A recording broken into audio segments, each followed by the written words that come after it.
It's my great honor now to introduce Dr. Wangari Gishuru, who is co-director of the Africana Center and a faculty member in the School of Education and Professional Studies. Dr. Gishuru.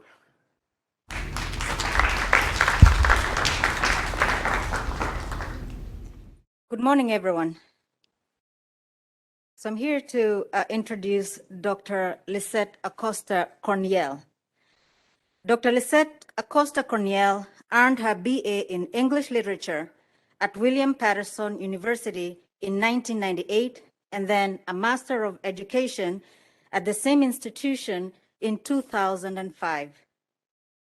In 2013, she earned a Doctor of Philosophy from the State University of New York at Albany in Latin American, Caribbean, and US Latino Studies.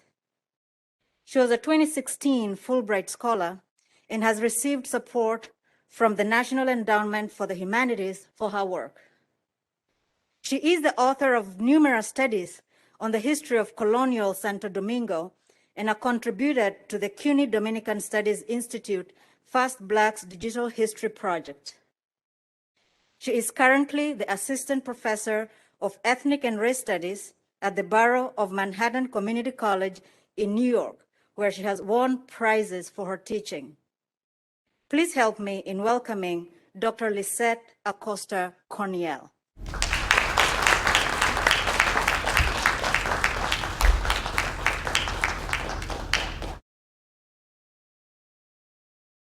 Buenos dias. Good morning. Thank you, CCSU, for having me here today. Thank you to the Latin American, Latino, and Caribbean Center and the African Center for supporting this type of work. Thank you, Marianne and Millie and the entire staff, especially the students, for the diligent work that you have done, taking care of the logistics, because this can be exhausting, I promise. But I especially want to thank the Connecticut Humanities for supporting our teaching, our learning, and our growing, because teaching and learning is about growing. I am especially happy of being here today because I am a root of the Caribbean. See, when I can see in my teaching philosophy, when I enter my classroom and interact with my students, the teaching philosophy of Eugenio Maria de Hostos, when he said, teaching to build students' intellect while they are in touch with their emotions and develop a will to learn and be global citizens. Isn't that what we try to do today? And he said that in 1888.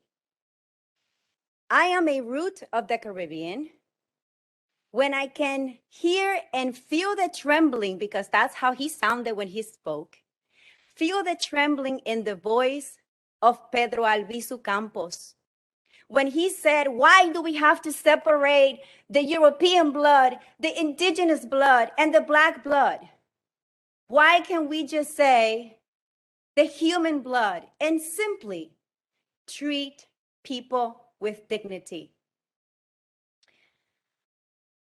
I am a root of the Caribbean when I can say that I am from the land of Mamatingo, Florinda Soriano Muñoz, mainly known as Mamatingo. Doesn't she look like the women in the painting? Mamatingo was assassinated in 1974, Dominican Republic, a land right fighter.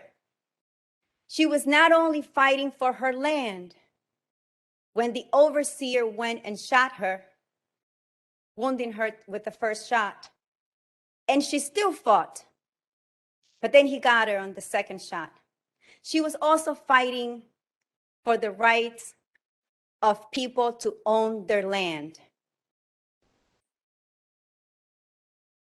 And I thought I'd show you also this clip of news networks in the Dominican Republic celebrating Mama Tingo. Now, see, the thing is that I am not just a root of the Caribbean. I am the root of the Caribbean.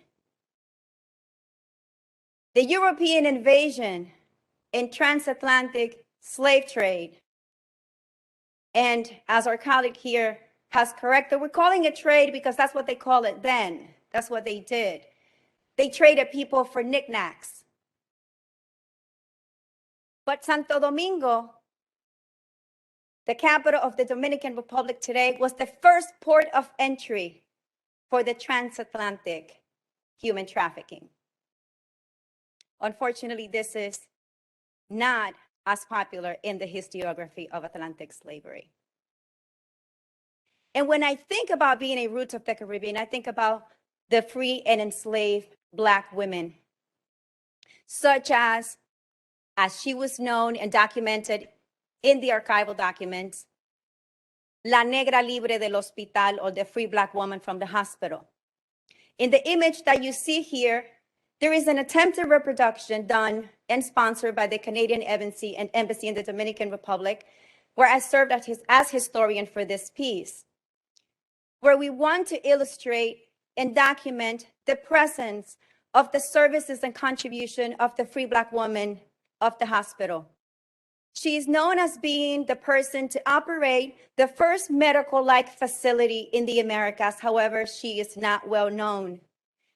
In the Dominican Republic, there is a monument with a plaque in the ruins of the then built hospital that recognizes Governor Nicolás de Obando in 1503, but does not mention the contributions of the free Black woman from the hospital. The archival document says that she welcomed and cured all she could, and that she maintained the facility with donations that she received from the vecinos in the town. Vecinos was the word used to refer only to colonists. We should assume that the white colonists trusted this free Black woman with their health and with their charity.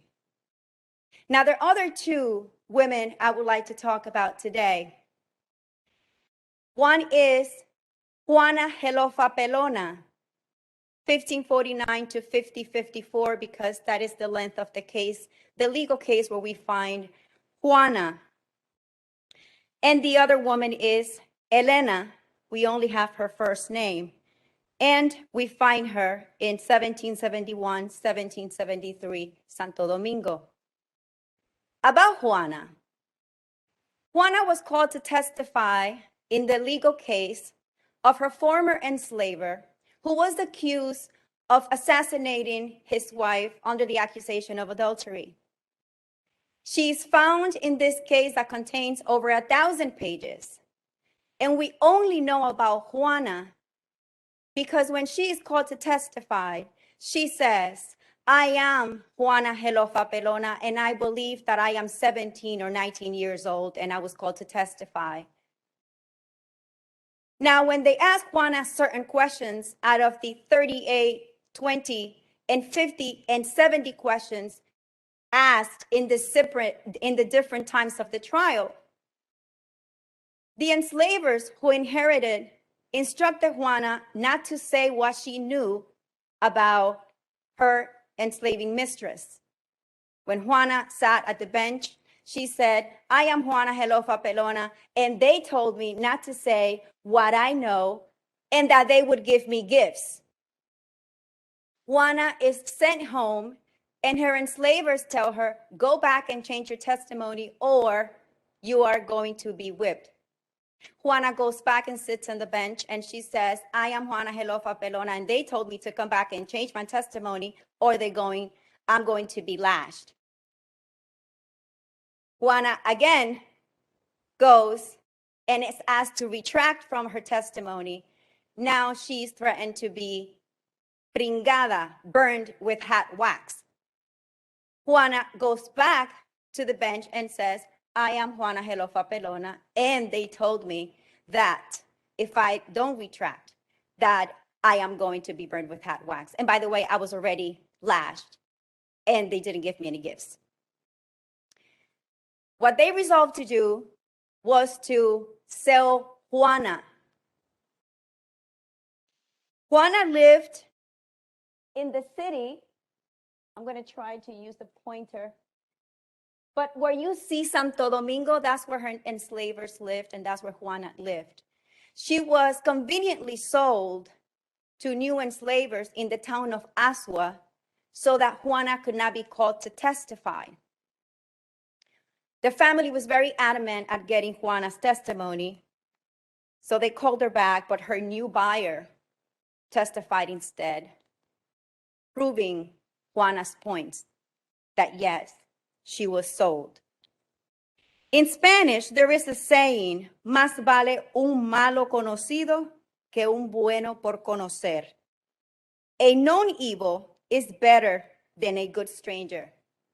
It seems that Juana preferred to take her chances, to be with a different enslaver. That leads us to think about freedom. And Tamara Walker says that for us historians and academics of slavery, freedom for us lies in the juridical position. But let's think about Juana's action and eventually what she achieved. Now I want to talk to you about Elena. Elena lived in Higüey, and she escaped every other night, says the document, to El Ceibo.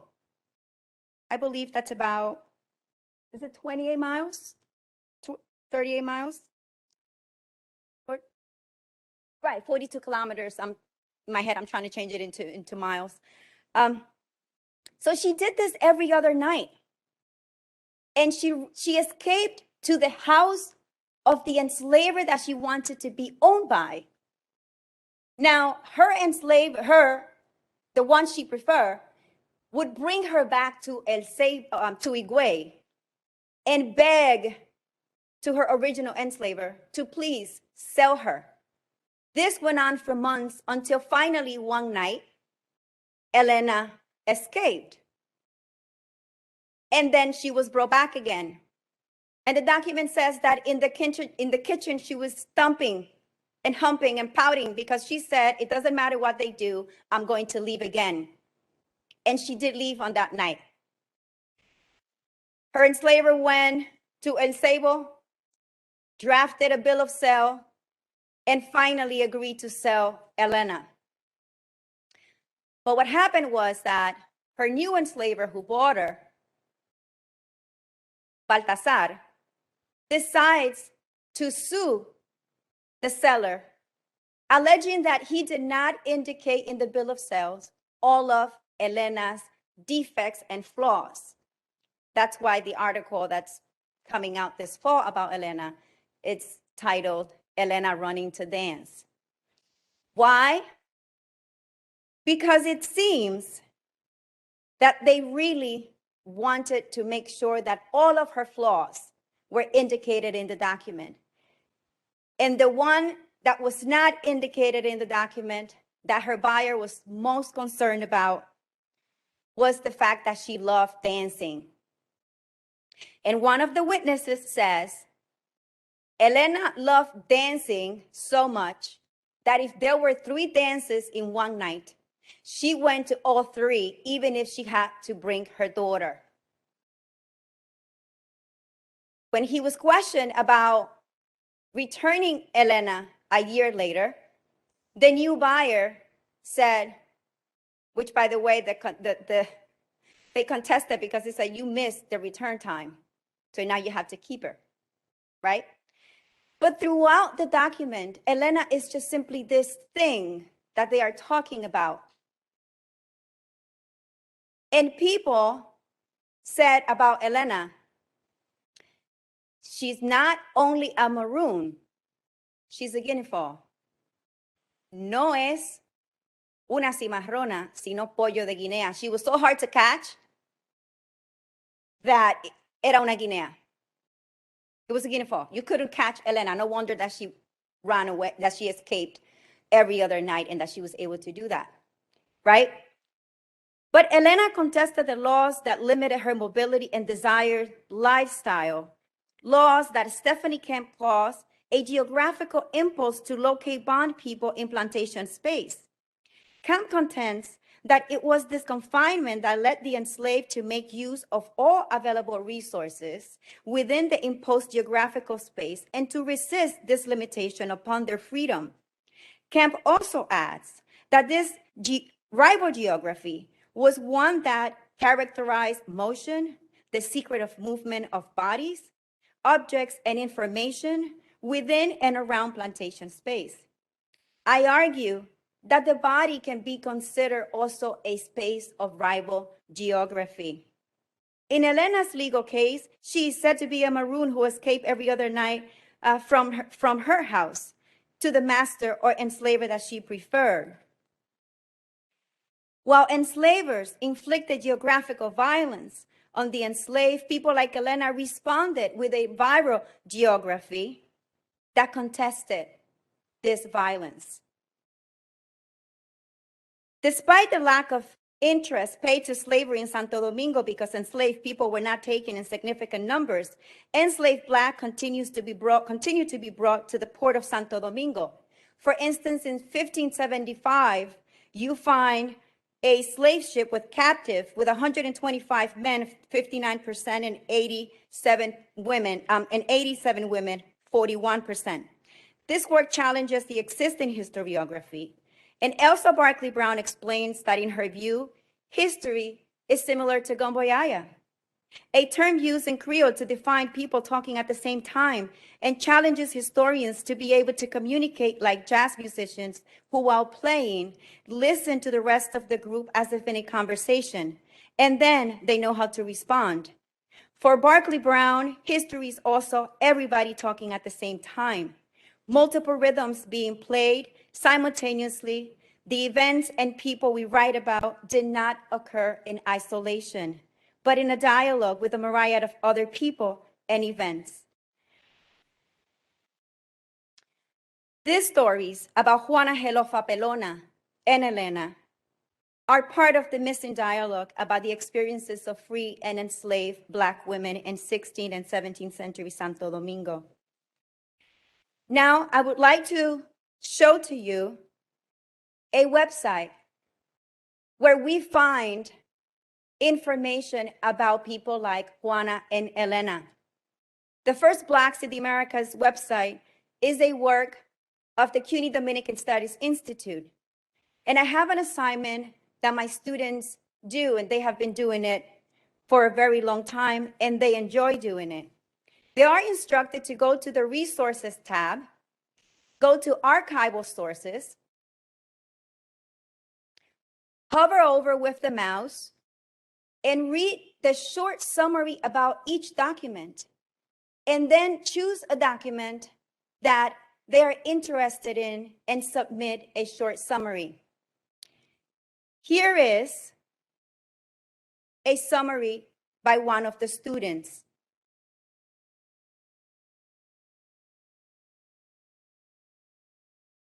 These manuscripts provided an almost vivid recollection of the early events of colonization in the Caribbean. Manuscript 49 is an inventory of the properties and belongings of Captain Jerónimo Agüero Vardesi. Amongst the items were people described in dehumanizing terms. I found this document interesting because it still amazes me how one human was able to categorize another like storage next to 2 bed mattresses and linens.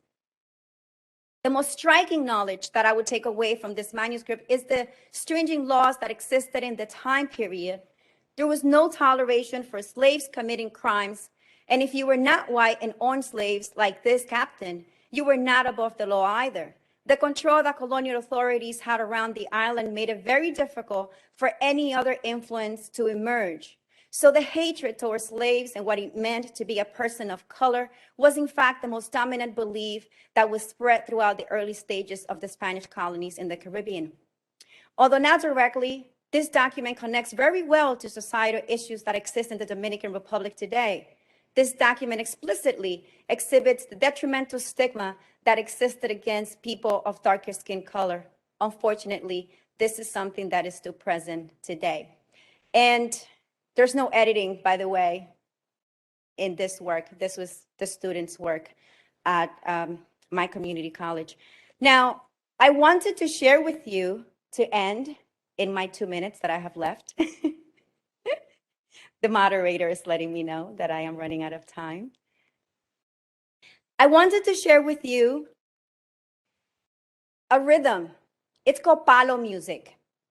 And it is performed and played in the Dominican Republic. And this is why Elena loved going to 3 dances in one night if there were 3. Now, I give you permission to stand up from your seats. Give your body permissions to stand up if you want. Okay, look, I took my shoes off. I feel so welcome here that I took my shoes off, okay? Get up. You're so shy. You're not even motivated by the fact that I took my shoes off. Oh my God, I'll take my jacket off, okay? Now, are you good clappers? Okay. Before we play, and as the music plays, keep clapping. It's just the clave.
Puerto Rico would be bomba.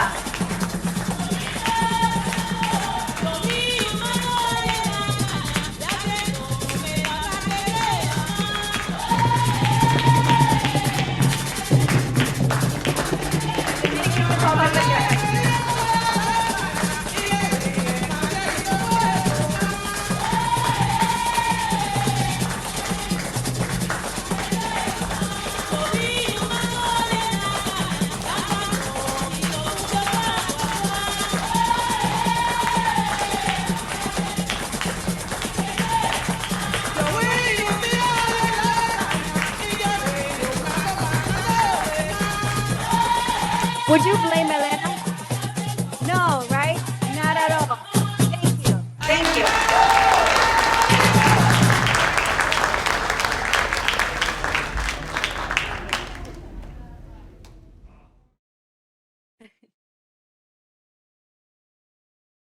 I'm ready for questions. Thank you to the online audience for tuning in. I know some of you are there. So we have time for maybe one question. Evelyn, do you want to come? Dr. Phillips, do you want to come up, or can you?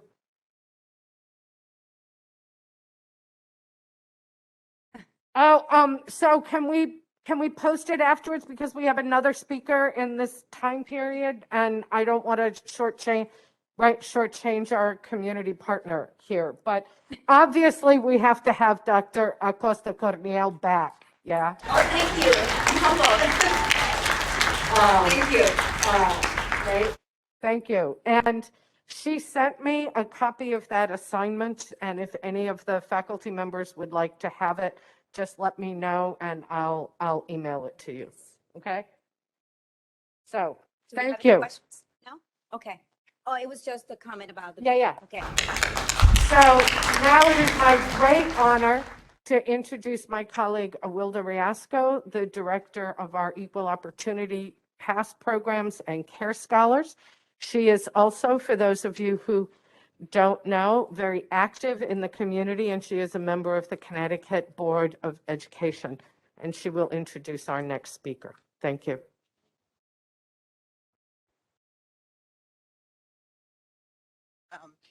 Buenas tardes. Good afternoon. Okay, buenos dias. Good morning. I still feel like it's late. But it's a privilege and honor and to welcome to CCSU our folks in person and our viewers, Fernando Betancourt. Fernando Betancourt is Executive Director of San Juan Center in Hartford and the former Executive Director of Connecticut Latino and Puerto Rican Affairs Commission. As such, he is a leader of the political science and law. He holds a degree in political science and law from the University of Puerto Rico and a certificate in nonprofit management. The organization he leads is one of the eldest nonprofit agencies providing social services in low and moderate income Latinos in the greater Hartford area. He's also a consultant on education, cultural, politics, and diversity. He is a frequent public speaker about Puerto Rican politics and independency, especially the Grito de Lares and the independence advocates who are highlighted in the Roots of the Caribbean mural.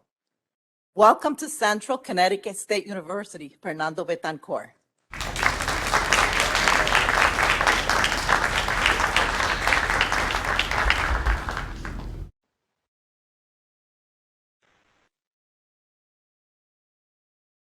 Muy buenos días. Good morning. I would like to start first by saying thank you to Dr. Sulman Toro, President, and specifically to Maria Mahoney for the invitation. Who that knows Dr. Mahoney says no to her. I also would like to extend my gratitude to all the members of the center, Assistant Director Silvia Yalil, Gutierrez, and University Assistant Mildred Guzman, who is also a friend, and thank you, Awilda, for those nice words. In order to understand the Grito de Lares, we need to briefly talk about the Puerto Rican history in the context of all Latin American and Caribbean countries' common history. I invite the audience, and particularly the student present, to study history from a critical point of view that describes a process as opposed to a series of events. In that regard, Karl Marx wrote in his 18th Brumaire, describing episodes of the French 1848 revolutionary period, that men, and I quote, "Men make their own history, but they do not make it just as they please. They do not make it under circumstances chosen by themselves, but under circumstances directly encountered, given and transmitted from the past. The tradition of all the dead generations weighs like a nightmare on the brain of the living." All national identities that currently exist in the American hemisphere are the creation of processes of the last 4 or 5 centuries. In the 15th, 16th, and 17th century, there was no reference to an American, Mexican, Dominican, or Argentinian nationality. When people from the old world came to these shores, they encountered hundreds of tribes and native people. From the mixing of the races and bringing slaves from the African continent, all these new cultural and political identities emerged. Puerto Rico was not the exception. When the Europeans discover our island, they encounter another civilization, that of the Taino Indians that populated the entire territory. They suffer from new diseases transmitted by the Europeans and for which they had no immunity. On top of that, they were subjected to forced labor, creating havoc among the Taino population. So much so was the decimation that the Spanish crown brought great quantities of slaves from West Africa in particular to replace that workforce. In less than 100 years of colonization, the Taino population was, for all intent and purposes, extinct. While there is no specific time that we can point to as the precise moment for the recognition of our own national profile, from early on in the conquest, the references to the criollos, or Creole, contrasting to the peninsulares, or the ones from the Iberian Peninsula, or blancos, the whites, created the consciousness of a differentiated national identity and the division in social classes of the modern era. It is not a coincidence that the social classes were comprised of slaves or workers on one side and the owners of the haciendas, or the landowners, commercial establishments, and the military and administrators for the colonial forces that represented the Spanish Empire. From the 15th to the 18th centuries, the major European empires, the Dutch, Portuguese, French, English, and Spanish, converted the Caribbean Sea as a mirror scenario of the Mediterranean Sea, where empires had fought for dominance for the last 2,000 years. Many of the territories in our Caribbean landscape changed hands many times, and you can see that intense diversity in that area. While the economic and political centers of the Spanish Empire were in Mexico and Peru, Puerto Rico was an important military post due to the strategic position as the key to the Antilles coming from the east and center of all the maritime routes transporting cargoes either from Cartagena, Colombia, Panama, and Havana, Cuba, among many others. The development of all these national identities at the same time that the Spanish Empire had weakened created the conditions for all the revolutionary movements in the entire American continent. Inspired in the American and Haitian revolutions of 1776 and 1804, respectively, all colonial territories converted into independent sovereign nations. By 1865, only Cuba and Puerto Rico remained colonies of Spain. In the 19th century, a battle cry, or grito, was recognized as the word describing an armed insurrection to fight for a free and sovereign nation. Other forms, famous battle cries, for example, are El Grito de Yara in Cuba, which was after the Grito de Lares in October 10th of 1868, and El Grito de Dolores that preceded all of them in Mexico on September 16, 1810. Other revolutionary heroes like Simón Bolívar dreamt of a federation of states that he called La Gran Colombia. The liberation of Cuba and Puerto Rico was part of that grand plan. As a matter of fact, Simón Bolívar forces came as far close to invade Puerto Rico, they came close to the island of Vieques. Ramón Emeterio Betances, who is included in Dr. Morales' painting, he was a famous doctor and scientist. Actually, he was the doctor of the King of France, and was with José Martí, in my opinion, the two maximum figures fighting for the independence of Cuba and Puerto Rico.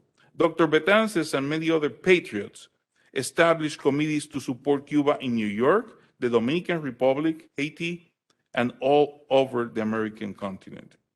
As an educated person in France, we know that he was influenced by political thinkers like Babeuf and Blanqui. He profoundly admired Toussaint Louverture and Alexandre Pétain.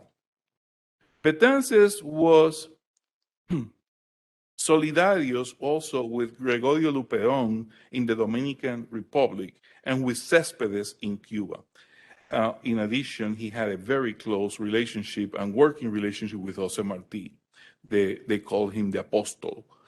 He kept conversations with another exceptional leader that was mentioned before, Puerto Rican patriot Eugenio María de Hostos, about the idea of creating a unified and transformative unification of the Caribbean through a federation of the Antilles. The result of that process produced the famous proclamation by Betances in 1867, known as the Ten Commandments of the Free Men. And I want to stop here because I'm going to mention what that content, that was the platform. And obviously what we're talking about is the liberal ideological platform at that time. And many of the issues that you're going to read, you're going to hear, are very common discussion even in today's, in the United States. The first is for the revolution and the aspirations for a free Puerto Rico. They are, number one, the abolition, first of all, 10 Commandments. Remember, all these movements were very influenced by the Catholic Church and the ideology of religion. The abolition of slavery. Number one, the right to vote in all impositions, freedom of religion, freedom of speech, freedom of the press, freedom of trade, the right to assembly, the right to bear arms, inviolability of the citizen, the right to choose our own authorities. I want to make emphasis that contrary to the American Revolution, this revolution that started and followed the revolution in Haiti created a movement to liberate the slave first as equal, not as an afterthought saying, well, in the case of the United States, not even for white men. It had to be for white men who were property owners. So this is a significant differentiation between our own revolutionary process and the revolutionary process in the America. The event, what happened at the Grito de Lades? Around midnight, on the 23rd of September, a day like today, of 1868, about 1,000 men organized as a liberation army in the neighborhood of Pezuela, in the mountain town of Lades. Puerto Rico, they descended and took the town by that evening. Next, they had gathered at the hacienda of Manuel Rojas, who was a Venezuelan, earlier in the day. The first act was to declare the Republic of Puerto Rico. They installed a provisional government of the Republic presided by Francisco Ramirez Medina. Another leader was an American, Matthias Bruckman.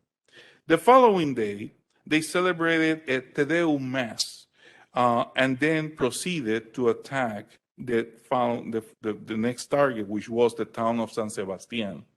But what happened is that this movement was supposed to occur on the 29th of September, but someone leaked the information and they had to do it before. So by the time that they attacked San Sebastián, all the Spanish forces were there and they were decimated. Many had to run for their life, many were killed, and the repression was so brutal that it lasted for the next 30 years. And there's a particular year, 1887, called El Año Terrible del 87, because the repression by the Spanish forces was incredible. They did that not only to them, but their family, their friends, etc., etc. The factors that contributed to the defeat were, first, Ramón Emeterio Betances had been thrown out of the country the year before when he established this proclaim. And then the insurrection that was scheduled, like I said before, was caught by surprise. The third is that Betances had already organized, assembling close to 3,000 men. And in the Dominican Republic, there was a period that they were fighting a civil war at the time. And what happened is that the governor at the time did not allow the 3,000 men and other support and ammunition. In addition to that, in St. Thomas, the ship that was prepared by and sent by Betances, called El Telégrafo, who carried 500 weapons, was confiscated by the Danish forces. So I can keep going on and on about the different elements, but it's important to understand that because all the different colonial posts in South America got to be free, Spain kept concentrated military forces in Puerto Rico. So of all the other places other than Cuba and Puerto Rico, that was where the concentration of military power was, and it was extremely difficult to succeed. However, like any movement of this magnitude, it had repercussions not only for immediate but ever after. One of which was that as a result, Spain started to think, well, if they are organizing for the revolution in Puerto Rico, we might as well give some rights. And immediately, the organization of political parties was allowed in the following year, 1869, except those advocating for the independence of Puerto Rico. The number of representatives in the courts, the name Cortes in Spain, were augmented and was increased substantially. Third, the abolition of slaves was imposed in Puerto Rico, granted in 1873. Last, the abolition of La Libreta de Jornaleros. For those of you who do not understand, there was a system where workers had a journal, and in Puerto Rico, we call it La Libreta. And all the owners of all the haciendas and landowners had a record, and they of every worker, and that limited the rights and the movement and the capacity to preserve their own rights. So today, we come here to celebrate and commemorate El Grito de Edades. And we have the obligation, I will say, the obligation to thinking about of those who lost their life, to say we understand that Puerto Rico not only a nation, but a people, a differentiated people in the entire world. We contribute to the universe from that perspective. And today, more than ever, perhaps I will never see this happen, but I know that the constant of mankind, the history of humanity, is to fight for freedom and liberty. So I know that future generations will have another grito for Puerto Ricans that will clamor, shouting, free, free, free at last. Thank you.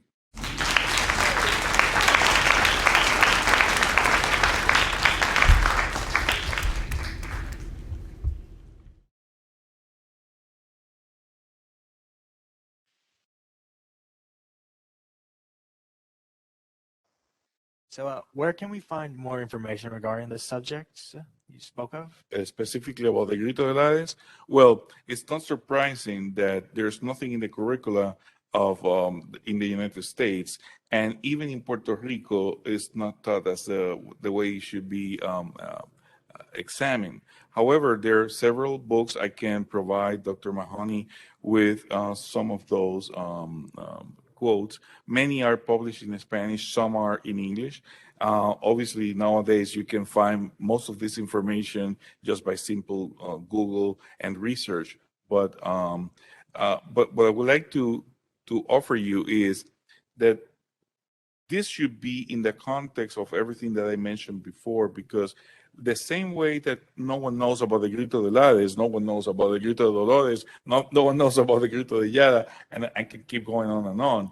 And all of these events are interconnected by the conditions that I made reference before. Other, other than that, you cannot understand any political or economic movement by men.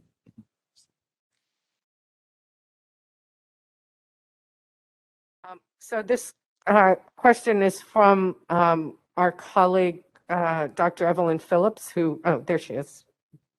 And it says, how does the Grito de Lares influence today's Puerto Rican resistance and fight for independence?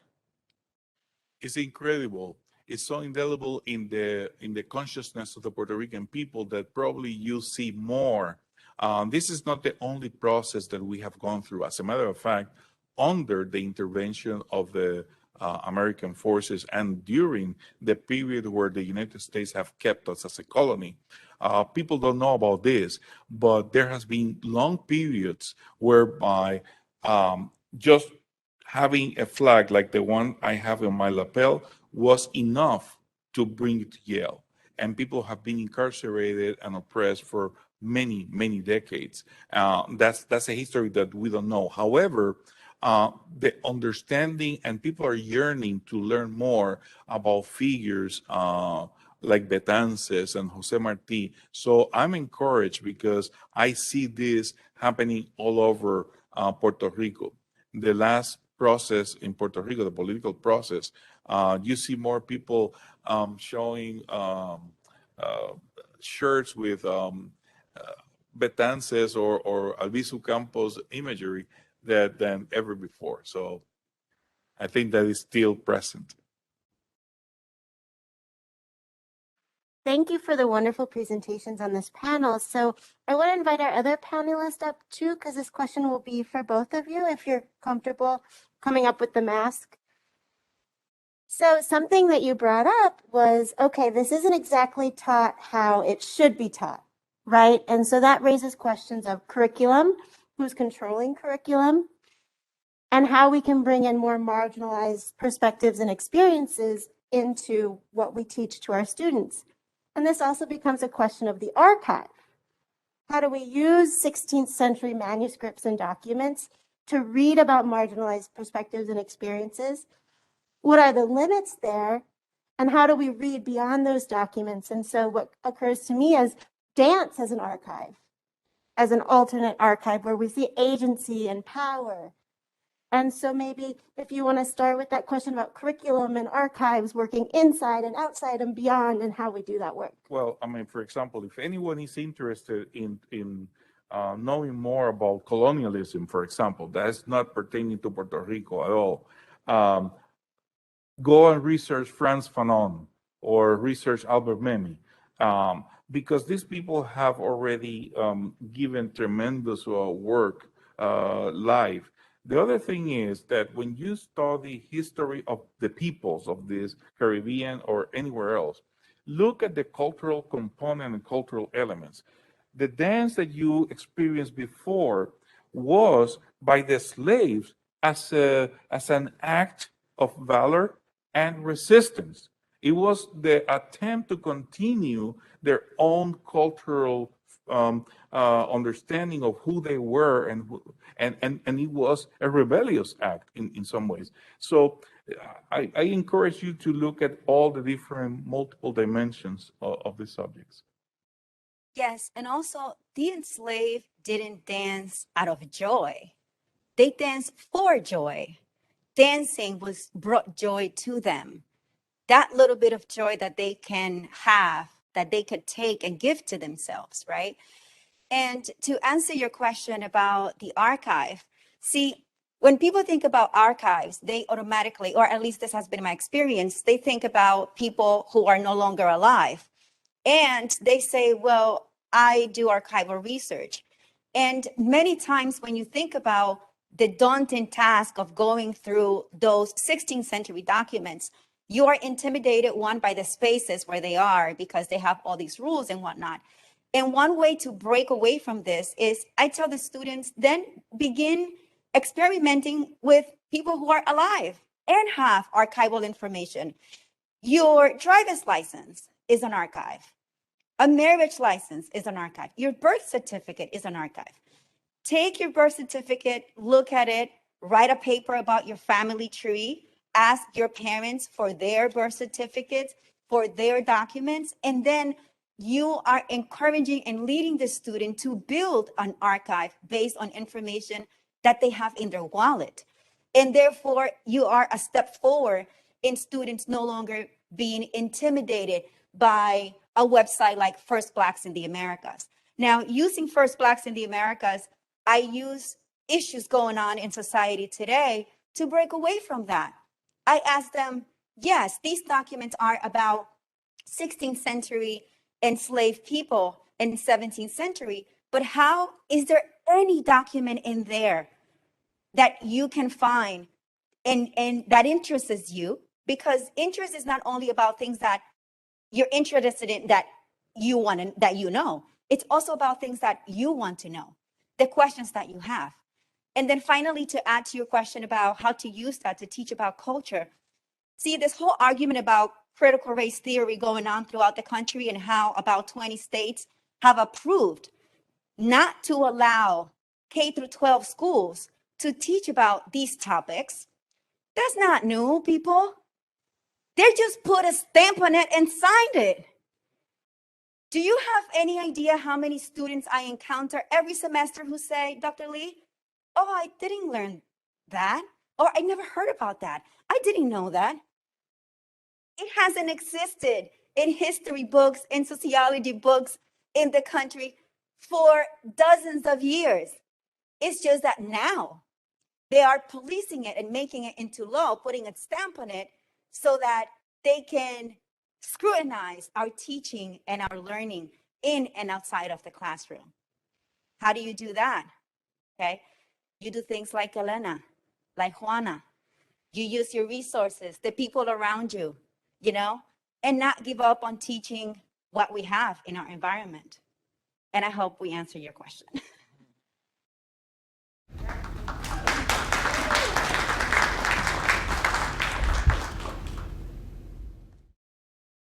So to piggyback off that point for just a second, I think a lot of students that are here are either history majors or plan on teaching. Am I right?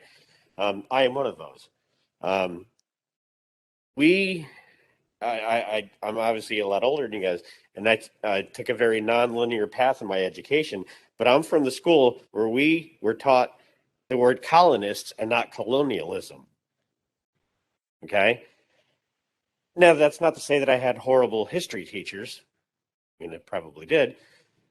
But for those of us that are going into the profession, we have a construct to work within, right? And we teach it or we find new jobs. How do you suggest that those of us that have this passion, that need to teach accurate history, work within our curriculum and yet teach correct history, because that's so important?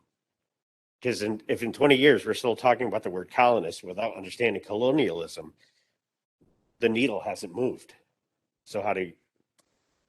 Well, it doesn't apply only to colonialism. Connect the dots.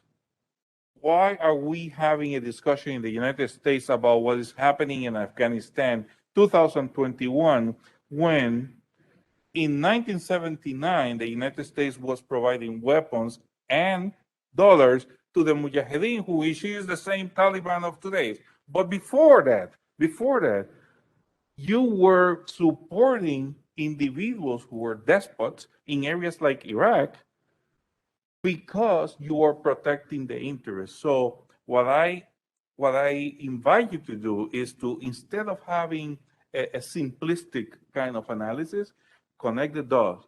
Look at where the interests are protected. What are the material forces that really are impacting your life? Because it's not about semantics. It's about the real effects and everyday.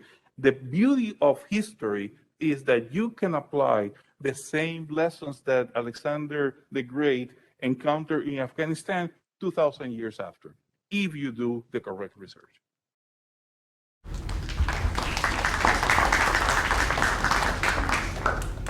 See, you're talking about something very important because you said for some of us who want to teach, right? And you're going to have to find a place where you can exercise your freedom.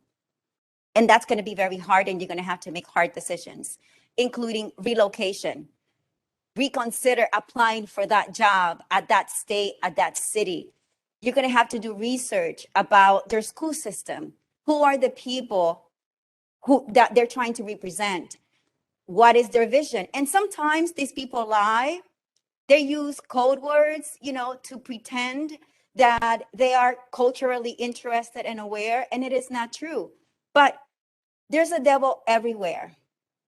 It doesn't matter where you go, there's always going to be someone who's not going to agree with your line of work. When I used to be a public school teacher, I taught at a high school, and my colleague was a former New York Power soccer team player. At the time, I was doing other things in marketing and publicity, and we wanted to bring that to the classroom. We wanted to bring in, for free, volunteer, New York Giants former player who wanted to come and speak and have an audience, like an audition in the auditorium, have a presentation in the auditorium for the students. ESPN wanted to come and film Emily teaching, and we were doing co-teaching at the time, and the principal said no. For 6 months, we battled. We had all of these guests that we wanted to bring into our school, and we had that person said no for 6 months. One day we met for lunch, and I said, Emily, I'm quitting. And she said, me too, because if you're leaving, I'm out. And we left. And you find other spaces where you can exercise that passion that you have, where you can freely work. Unfortunately, those are going to have to be tough decisions because the market sometimes could be small, right? And especially when they're trying to police the books and the information that you use. And if you cannot use the books, use your students. Use what's around you. Use the information that's in the school and reinvent the system. Not in a way that you're going against it, but that you are parallel to what they're trying to do.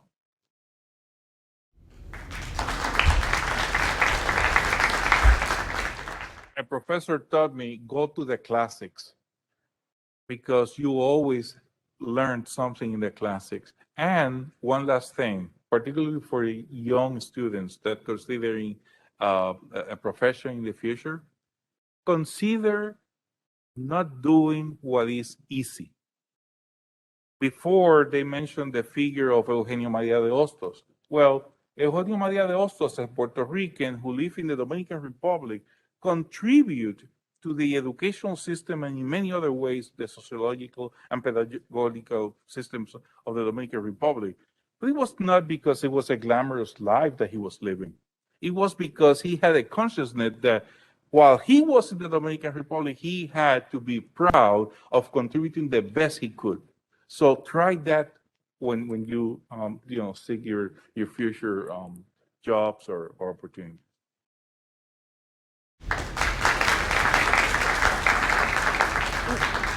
One point that I want to make to our students, and especially to students who are thinking about becoming teachers. Here at CCSU, we train lots of teachers. And there are faculty members, many of whom are here today. Can I ask the faculty who teach courses related to Latin America, the Caribbean, or African or African American sources who are here to stand up? Please raise your hand. Professor Rojas, that would be you too, okay? Seek us out, find us. Many times students, because of very complicated work lives and work schedules, many times students gravitate to courses that fit into their schedules, but are not the classes that are going to provide you with the material and the information that you're asking for here. Part of the reason we're doing this day today, in addition to that, for those of you online and here, we are dedicated here at the Latin American, Latino, and Caribbean Center, and also at the Africana Center, to make sure that we produce teachers who are capable of bringing a different view to the classroom, right? And we are very lucky here in the state of Connecticut to, despite all the controversy around critical race theory, which, you know, frankly is a term for law schools that doesn't really have much to do with teaching like an accurate history of the Atlantic world. But we have in the state of Connecticut Public Act 1912, which is a law requiring the teaching of African American, Black, and Puerto Rican and Latino history in Connecticut high schools. That legislation is going back through the legislature to apply to K through 8 schools. It is right now an elective, but I know the legislators involved hope that it will become a requirement for graduation from Connecticut schools. Anyway, and if I could just ask for thanks, we have the opportunity to take a short break, and if I could have all of the speakers and the student workers and the introducers and anyone who wants to stay. We have a photographer here. We're going to take some pictures in front of the mural with the speakers.